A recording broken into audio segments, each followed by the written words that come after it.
Over 2,000 surgeries and counting, Dr. Marcy Bowers is the nation's preeminent sex change surgeon. Surely someone who does sex change surgeries can answer what a woman is.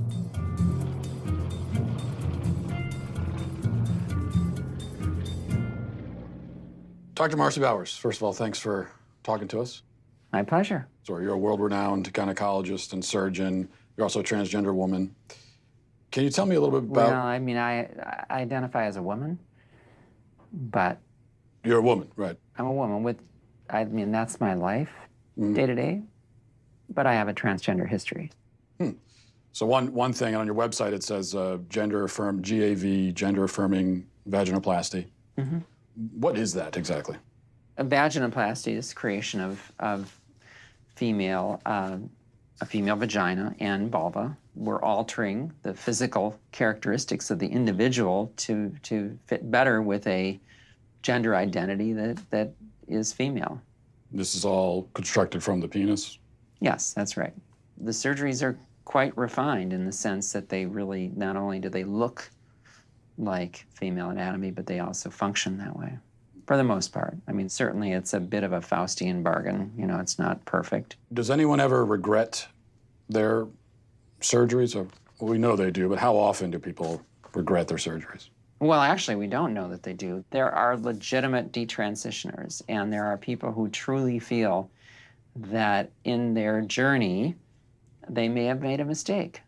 Now, fortunately, this is a really, really uncommon phenomenon. I don't know if you've ever heard of people in the trans-abled community. These are people who are physically able-bodied but feel like they should be disabled or identify as such.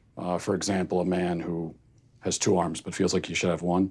If a man in this kind of marginalized community went to the doctor and said, I want to have my arm cut off, do you think that...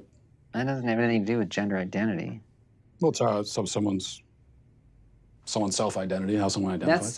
That's someone who has and I'll accept it as a mental diagnosis, a psychiatric condition. I don't even pretend to know what aptomenophilia is all about, but somehow it's the idea that you're fascinated or charmed by having a limb or part of a limb missing.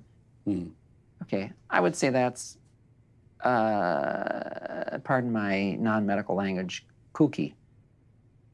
You don't see any? You think this is totally irrelevant? Yep. So the biggest, broadest question is, but what is a woman? A woman is it's a combination of your physical attributes and then what you're showing to the world and the gender clues that you give. And hopefully those match your gender identity. The critics on the other side of this, of this issue. There aren't many, but go ahead. There aren't many who would disagree with what you're saying about... Well, the dinosaurs of the world are certainly out there. Yeah.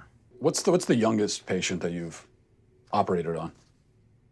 The youngest patient I've done vaginoplasty on is age 16. Do you worry that minors just don't understand enough about themselves? They're not neurologically developed enough yet to make permanent life-altering decisions? Absolutely not.